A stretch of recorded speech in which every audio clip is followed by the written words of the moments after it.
Hi guys! Welcome back to my channel! Oh my god, it's been a while. Nung last akong nagkwento about my remote job. So, ngayon naman, it's a remote job update. And exactly mag 3 months na ako sa aking work ngayon. Sa bago kong work. So, share ko lang yung yung mga natutunan ko for this past 3 months. So, it's been it's been a challenge talaga kasi nga 'di ba pagka nagsisimula ka sa isang sa bagong trabaho, talagang mahirap talaga sa umpisa. So, nandun pa rin ako sa nahihirapan pa rin talaga. Sabi ko nga next level talaga itong pinasok ko na to na job, and talagang ramdam ko yung level of difficulty niya. Okay, so just to give you a background, ang aking new job is ang aking title is Transitions of Care Nurse, TOC. So yung pinaka job description ko is multiple yung hats ko dito. So, I am the case manager, I am the utilization review, and discharge planner. And, so parang all-in-one talaga siya. So, ang dami mong jobs na kailangan gawin on one in one job title. So yeah, so ano nga ba ang mga pinagdadaanan ko the past few months? Oh my goodness talaga. Okay. So sa work background ko, yung remote jobs ko ever since is about utilization review. So sa concept ng insurance company, yung utilization review na yon is just a branch doon sa parang pinaka cycle ng isang healthcare insurance.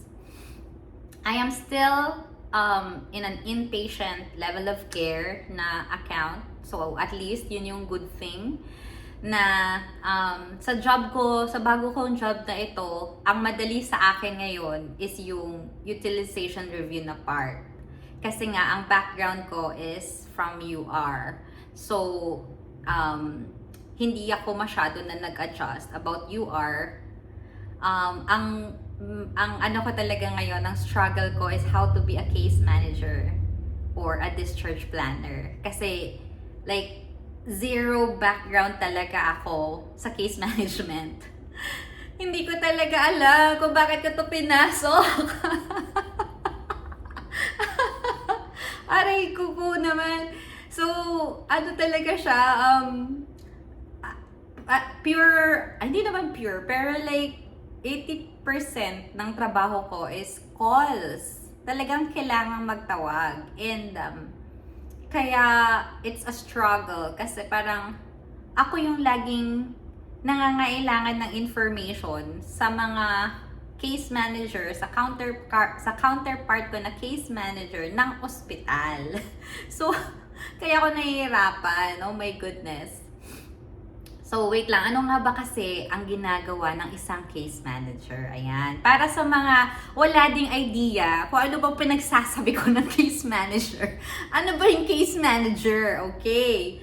So, di ba kapag ka ang isang pasyente ay na-admit sa ospital dahil may sakit, ano yan, meron tayong tinatawag na parang interdisciplinary team or IDT, na ito yung team na lahat na involved sa care ng isang patient habang admitted siya. Ibig sabihin, sino yung nurse nun, sino yung doktor ng pasyente, meron din tayong tinatawag na social worker na pasyente, and then meron tayong case manager ng pasyente. Meron din tayong UR department or reviewer ng medical records ng pasyente na yon. So, madami. May rehab team pa yan. So, dun sa IDT, tawagin na lang natin siyang IDT na acronym.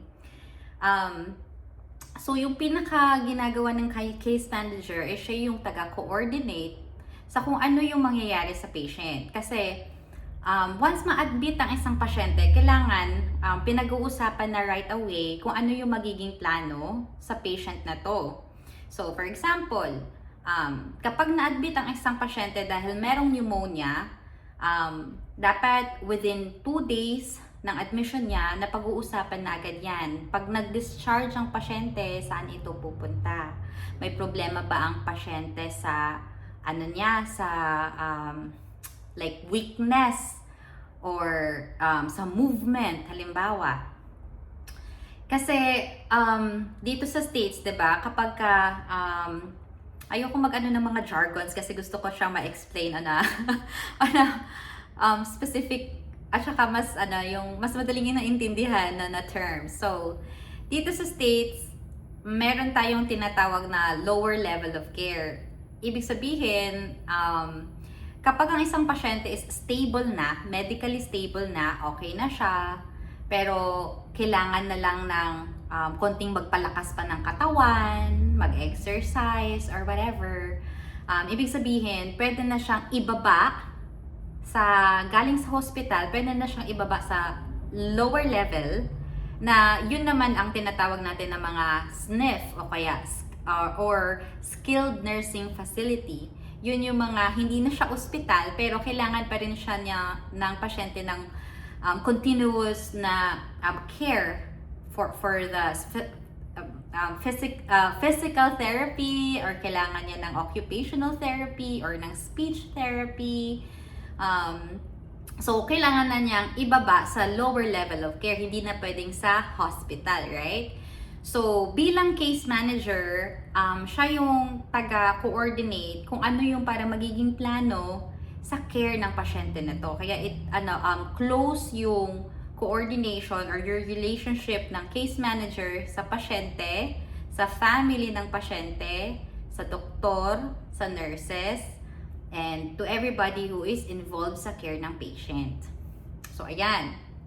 So, kaya hindi madali ang maging case manager. Kaya, ang skill na kailangan dito is dapat magaling kang mag-manage ng time mo. Kasi nga, dahil ang dami mong branches na kailangan i-coordinate and kailangan mo yung pagkasyahin yung oras mo at hindi lang naman isang pasyente ang kailangan mong asikasuhin. Marami kang patients, right? So, yan. So, kaya siya, it's challenging. Hindi ko na lang sasabihin mahirap. Challenging na lang. Sabihin na lang natin challenging talaga siya sa umpisa. Okay? So, kasi nga, 'di ba, lahat naman ng klaseng ng trabaho, mahirap naman talaga sa umpisa. So, ayun. So, doon pa ako nandun pa rin ako sa point na yon. Nandun pa rin ako, nasa struggling stage pa rin ako because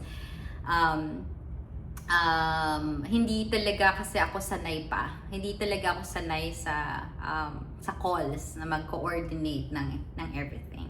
Alright, so yan yung parang yan yung pinaka-role ng isang case manager.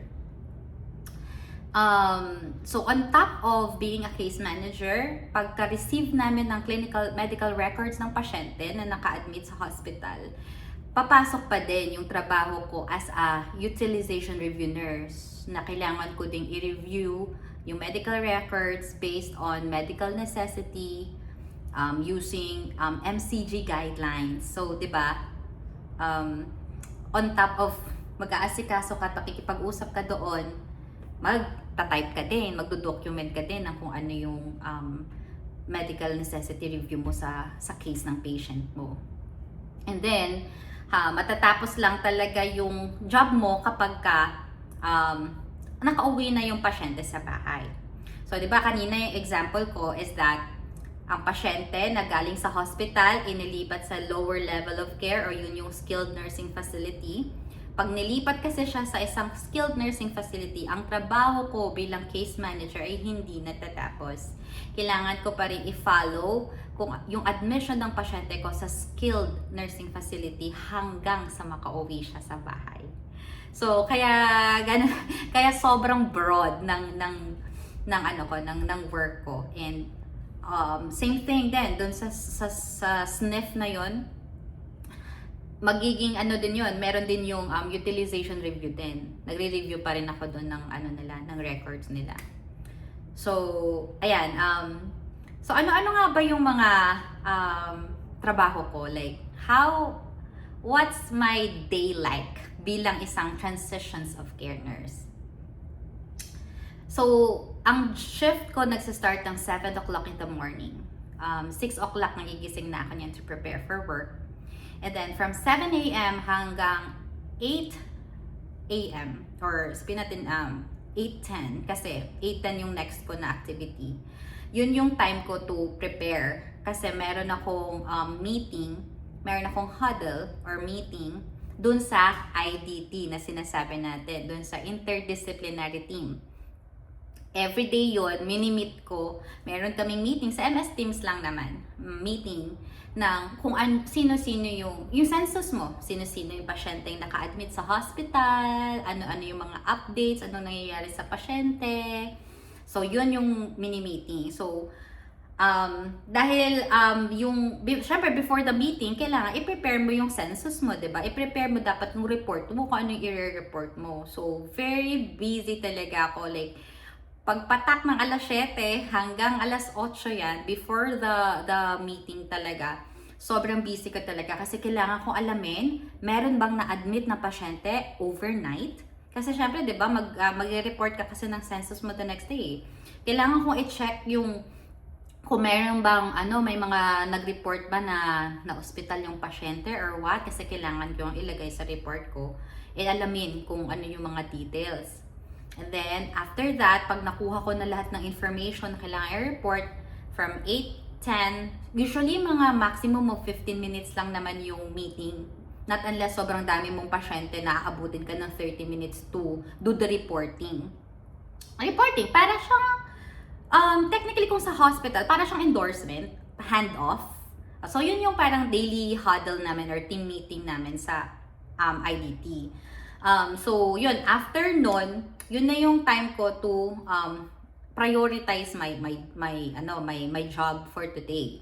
So, for example, kung meron akong 7 na pasyente for today, nire-report namin everyday kung sino yung naka-inpatient sa hospital at kung sino yung nasa skilled nursing facility.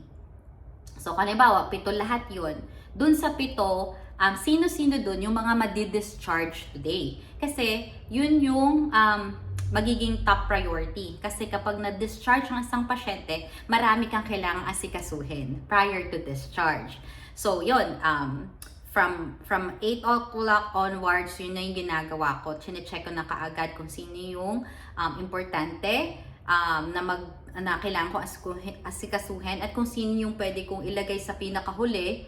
Kung halimbawa, bagong admit pa lang naman ng pasyente, so ibig sabihin, nasa emergency room pa lang naman siya. So, marami pang gagawin yung mga doctors dyan at mga, diba, marami pa siyang interventions na gagawin sa ER. So, ibig sabihin, pwede ko siyang ilagay sa pinaka-least priority ko kasi pagka, halimbawa, gabi naman na siya or madaling araw na siya napunta sa ER. So, sa umaga o kaya sa hapon, saka na ako magtatawag niyan sa hospital to ask for all the information na kailangan ko para sa reporting ko. Kung bakit na admit yung pasyente, anong mga interventions na ginawa, etc. etc. So, ayan.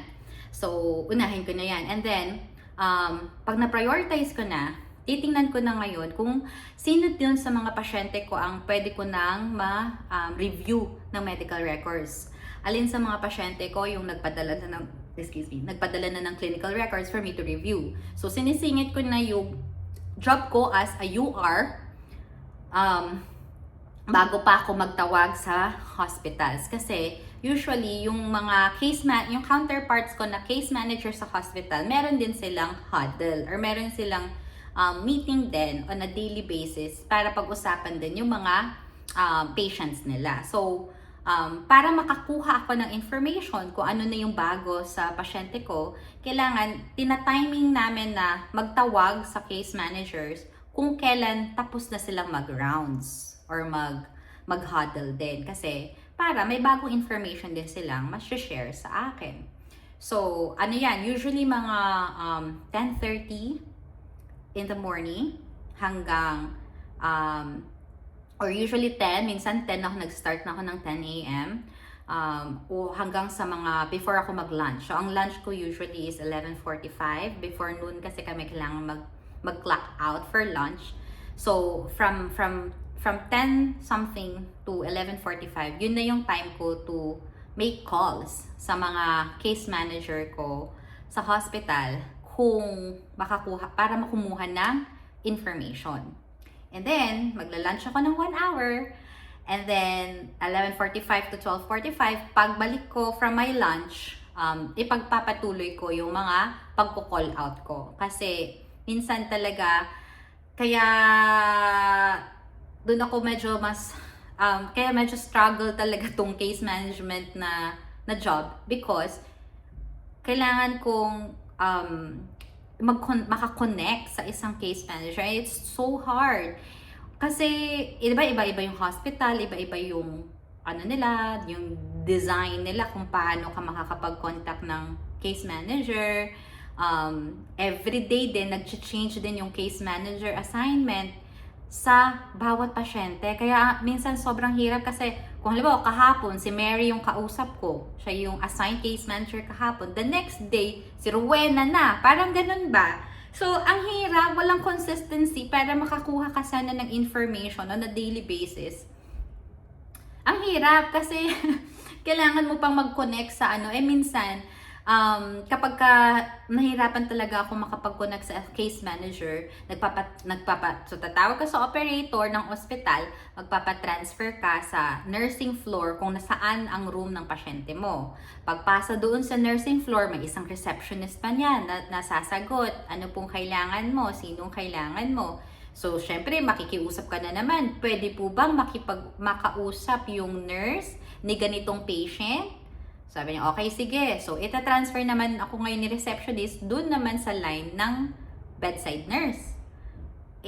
Ano yan? Siyempre, kapag, alam ko naman, yung trabaho ng nurse kapag nasa hospital ka, it's always busy, di ba? So, ano lang talaga, parang jackpot na lang talaga kapag nakausap mo yung bedside nurse. And marami na akong beses na naka-experience na merong mabait na pagbibigyan ka, mag-share sa'yo ng information, ng update. Meron naman ding hindi talaga. Kasi sobrang busy o kaya ayaw magbigay ng information kasi dapat daw sa case manager ka magtawag. Meron din naman na sabihin na tawag ka na lang ulit mamaya. Pero, pag tumawag ka naman ulit na, wala ka pa rin makakausap. Kasi nga, busy nga kasi yung mga nurses. So, talagang, the struggle is real. Kasi,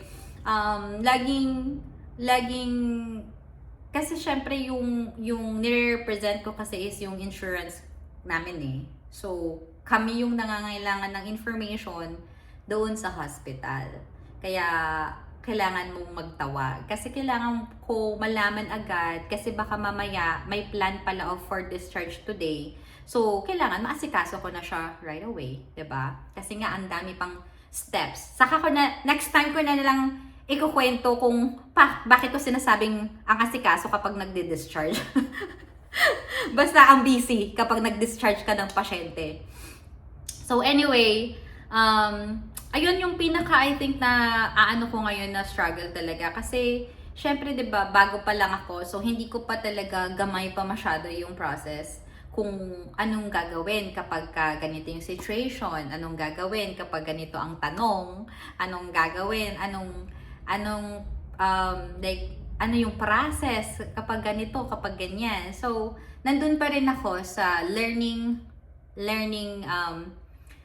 season ko para mas magamay ko talaga kung ano ba yung trabaho ng transitions of care nurse. Pero sa awa naman ni Lord, nakaka-survive pa rin naman.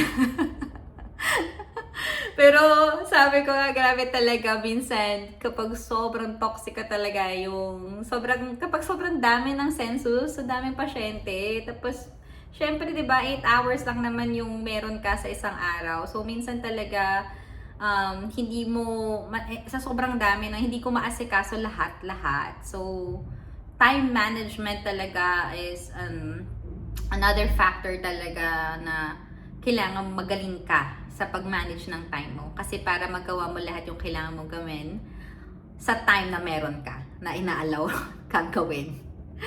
Anyway, hopefully, mas maging okay as, as time goes by. And,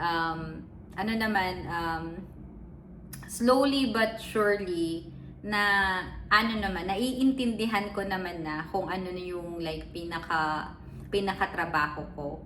And ayun na nga, konting tiis to rin talaga sa akin kasi nga marami pa akong kailangang matutunan and marami pa akong kailangang i-improve. And at least I know where I'm at right now na dati talaga nung umpisa na kinakabahan talaga ako pag mag-meeting na kasi ako yung presenter. Yung kapag hindi kasi talaga ako sanay makipag-usap sa mga tao. At mag-English ba? Syempre, hindi ko naman first language yung English. Syempre, hindi ako sanay makipag-usap sa IDT, interdisciplinary team. Kasi ang dami dong involved, 'di ba? Mga home health nurses, physical therapist, speech therapist, OT, doktor, nurses sa clinic, mga sa mga transportation nandun din. Ang dami talagang tao everyday dun sa huddle na yun, sa meeting na yun. And ako bilang transitions of care nurse, ako yung pinaka point of person para sa lahat na yun ng the branches, kumbaga. So, yeah, yun ang muna yung share ko this time. And next time ko na lang i-share yung mga yung mga kakaiba kong na-experience sa mga cases ko, sa mga pasyente ko. So, yun lang guys. Thank you so much for watching this video and I hope to see you again guys on my next one. Bye!